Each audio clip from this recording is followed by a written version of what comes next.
Hello, lovely people. Welcome to part two of my nonfiction November wrap up. Dooby dooby dooby dooby dooby dooby dooby dooby dooby doo.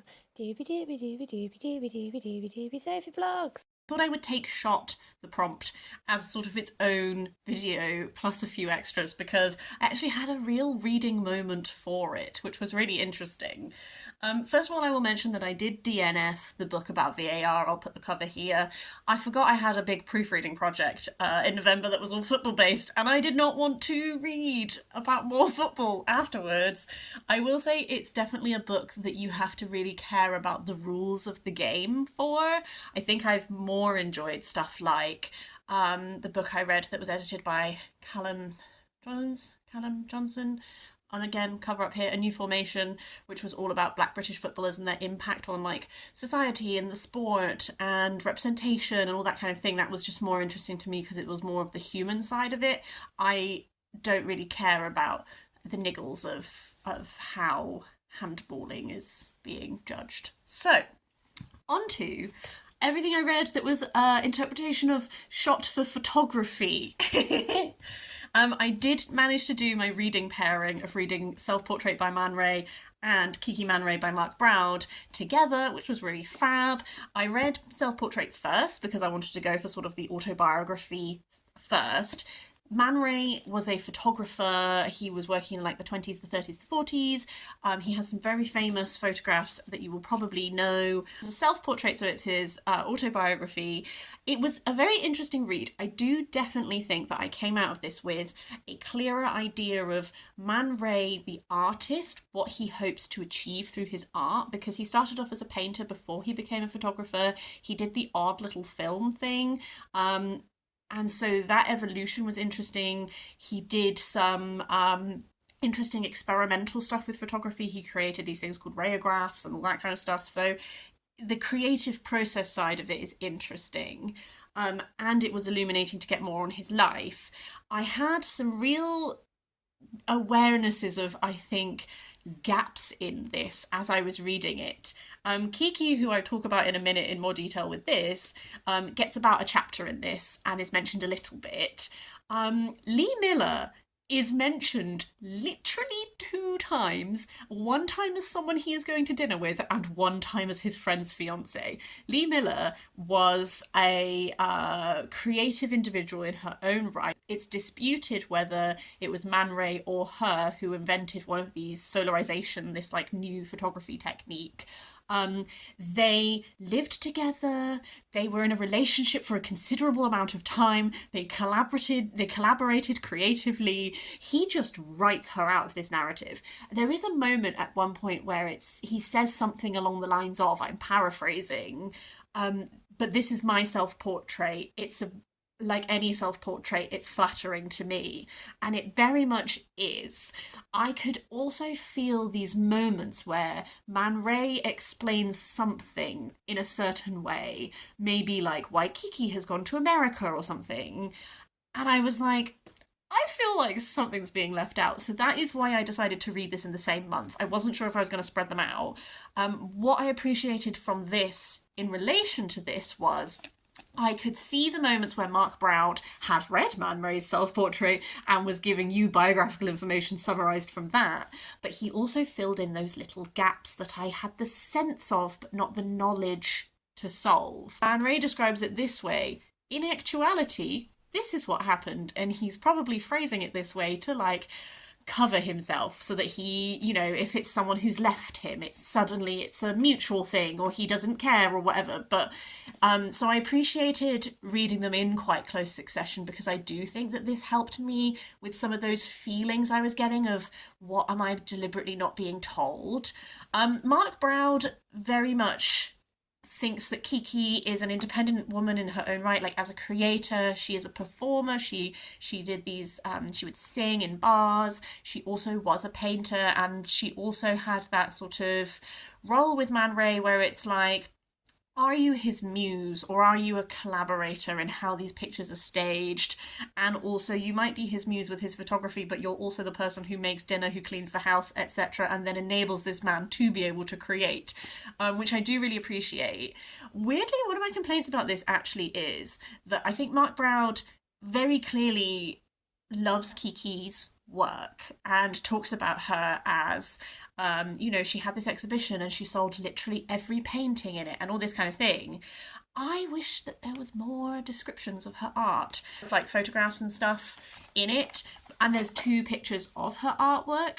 I kind of wish that this middle section was bigger, because there's a lot of other people's portraits of her, and just because so much of the latter part of the book does talk about her art, I just kind of wish there was more of her art. I know I can go and Google it, but even if there were descriptions of the art in the text more, I think that would have backed up that argument he was making about how she was also this wonderful creative individual. And the other thing I kind of feel bad critiquing, because I'm going to make an educated guess that it's because we don't have the sources, but I will say, for a book that is also looking at her as an independent person in her own right, the vast majority of this text focuses on the time that she is in a relationship with Man Ray, and I recognise that that's likely because that's what we have the most sourcing for and the most information for. I think that Kiki I can understand why people were fascinated with her. She kind of gives me a little bit like Sally Bowles from Cabaret, in that kind of way that she can fascinate people and everything. I don't know. So I did enjoy this. Both of these were about a 3.5 read for me, but they made a very good pairing. I also did some photography books to tap into that as well. 2 of them were about Brassai, who is a photographer who was also photographing around the same time in Paris. This little one is called Paris, and then this one it's got a name, but it's has a name online, but it doesn't have a name in the book. Oh, Brassai l'Universel.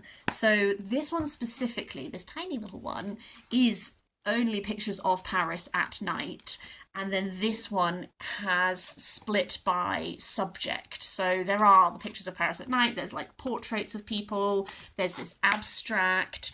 I think Brassai has such interesting ability photographing light. Like, he does a lot of his photography at night, and the way that he illuminates things, I think, is so interesting, and the way that he can disjoint things, abstract things, is also super interesting. But what I found stuck with me most about both of them is this vision of Paris, this Paris that doesn't exist anymore, partly because it got bombed during the Second World War, so it's been rebuilt, and then also, what was his name, began with Haussmann, who also remodeled Paris, but also, like, some of the moments are of a time that has passed, and then some of the moments, it's like, yeah, these are just girls at a bar. We still have girls at a bar. They had like the people who were getting ready for the really early morning markets, like the people who are like just out on the night out. Like, I don't know, there is this element of reminding me that although that Paris doesn't exist anymore, like, people are still the same, and I liked that. The other one was Photogenic. I have to censor this slightly. This is text is by Pam Roberts, preface is by Paul McCartney. It's a bunch of photographs from the collection of the Royal Photographic Society. Again, split into different sections based on what they're like, the concept, the topic, that kind of thing. It delves a bit into history of photography, explores some very famous names, has some very iconic photographs in this. There are ones which you're like, oh yes, I know that, but there were ones which I was less familiar with, so introduced me to a bunch of others which I really liked. So this was a fun little dabble as well.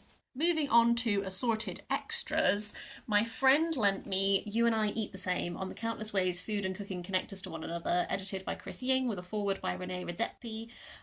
This is part of the Mad Dispatches publishing range.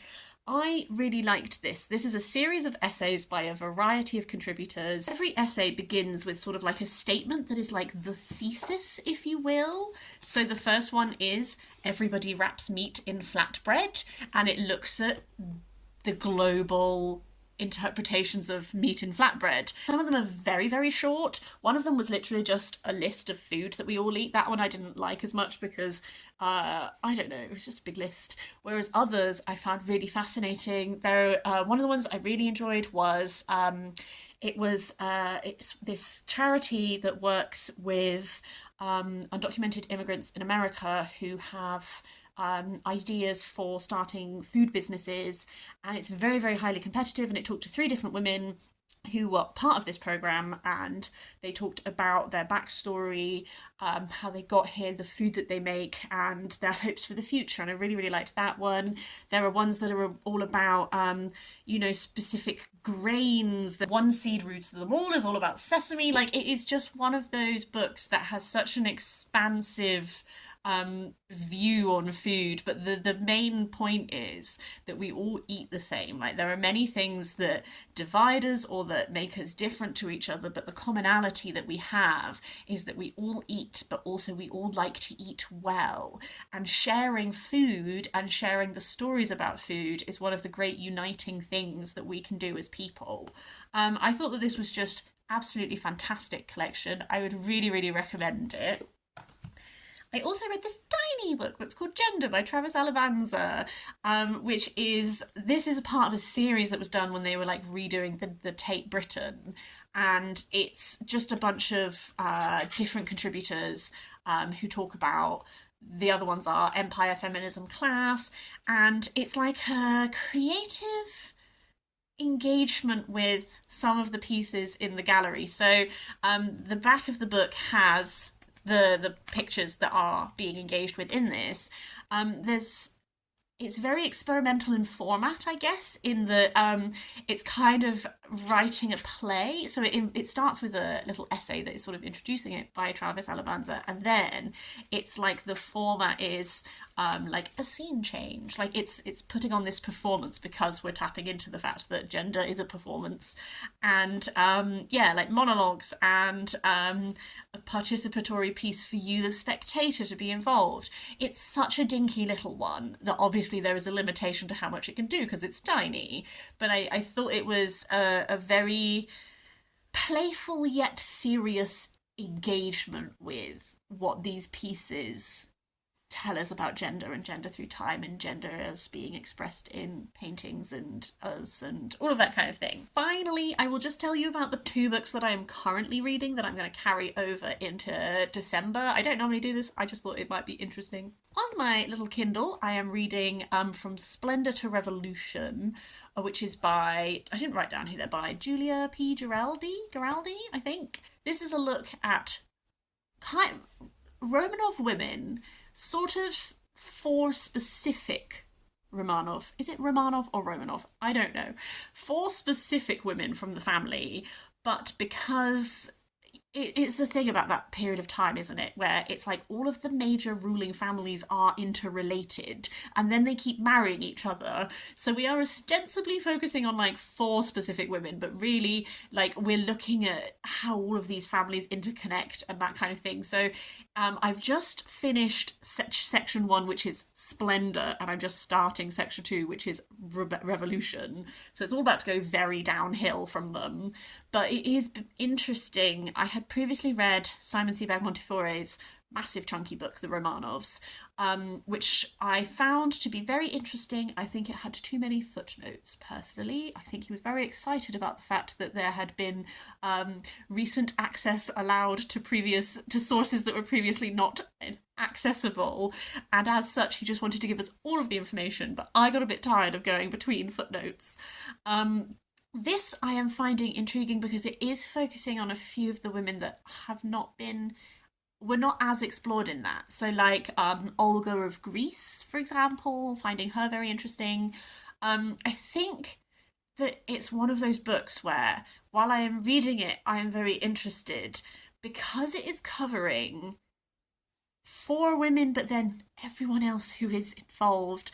They all have names that are very similar. And in the introduction, she talked about how, like, okay, they do all have, like they have their names, and then they become, like, Empress, and then they take on a new name, and then they're, like, all called Marie with different name endings. So she was like, okay, so I'll be referring to them by these nicknames. But except for some of the times she doesn't refer to them by the nicknames. I wonder when I finish it if I would be able to confidently talk about it, just because there are so many figures. It almost makes me wish sometimes that I would be interested in reading a book where Julia P. Geraldi is just doing a biography of like one woman, because I'm enjoying how she is writing. I fear that because there is such a large cast, when I reach the end, it might be one of those where I'm like, I remember the sweeping, overarching stuff, but the specifics about each individual woman, maybe not. But it is introducing me to a bunch of pockets that I was less familiar with, so I'm really enjoying that. And then I'm listening to Doppelganger by Naomi Klein, which I thought was going to be a bit of a slam dunk, and I am enjoying it. I have a few niggles with it, I think. I previously read No Logo by Naomi Klein, and I thought that that was absolutely brilliant. It was written very long ago now, like about 20 years ago probably, but it is really looking at how brands exploit, well, how a lot of brands are exploiting like branding to like make themselves part of like everyday life and something that we're always advertising and that kind of thing. And it looks a lot at how they exploit language and visuals to do that, but then it looks a lot at like what the reality is, like what it is like to be like the people who are making those garments and all that kind of thing. I thought it was very well written, very impactful.